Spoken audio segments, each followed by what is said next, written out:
Il couvre l'équivalent de 5 terrains de football et flotte dans le réservoir de bouillie sur la rivière Volta-Noire dans l'ouest du Ghana. Ce parc solaire flottant est le premier du genre en Afrique de l'Ouest.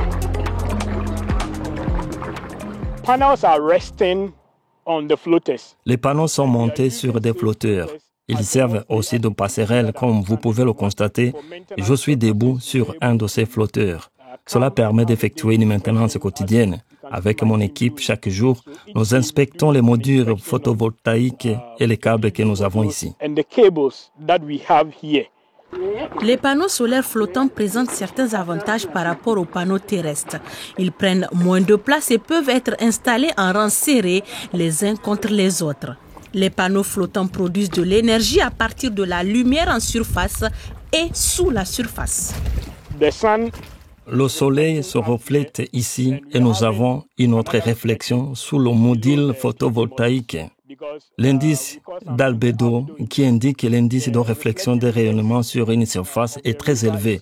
Nous pouvons produire de l'électricité par le bas. La centrale solaire flottante produit actuellement 5 MW en période de grande production. Selon l'entreprise, c'est suffisant pour alimenter la ville la plus proche, Wenchi, qui compte environ 40 000 habitants. Si l'on ajoute à cela l'électricité produite par la centrale hydroélectrique de Bouy et les panneaux installés sur la terre ferme, des centaines de milliers de foyers pourront être alimentés en énergie renouvelable. Dans la salle de contrôle de la centrale flottante, les ingénieurs veillent à la bonne marche de toutes les activités. Les inspections se poursuivent à l'extérieur. La centrale électrique a donné à de nombreuses femmes la possibilité de travailler dans un domaine autrefois dominé par les hommes.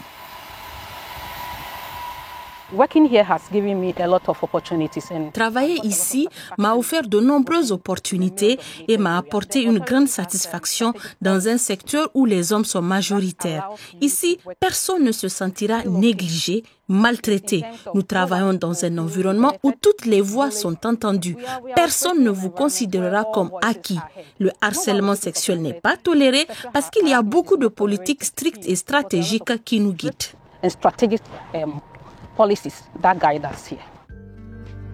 La centrale hydroélectrique de Bouy a été achevée en 2013, non pas sans controverse.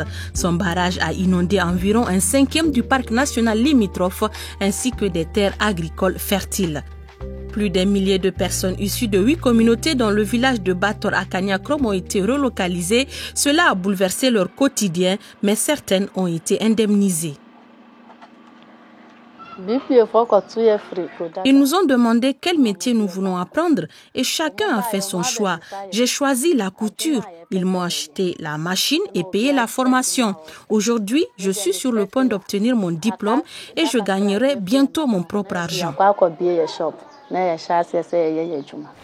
D'autres personnes vivant en aval du barrage se plaignent de la détérioration des conditions de vie depuis sa construction.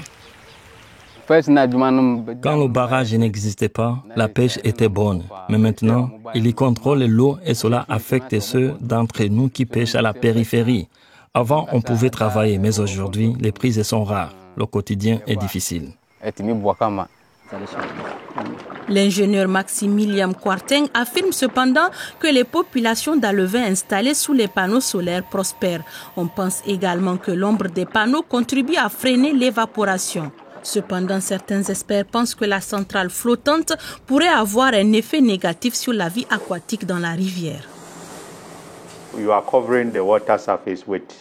Vous couvrez la surface avec un système photovoltaïque, ce qui réduit la pénétration de la lumière dans l'eau.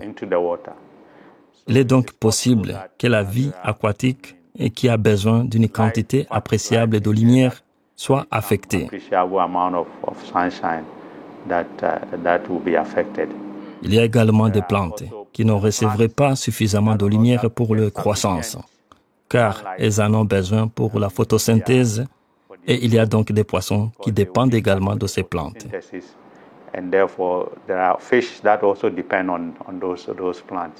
Il ne fait aucun doute que le barrage a eu un impact à la fois positif et négatif sur la région environnante et ses habitants.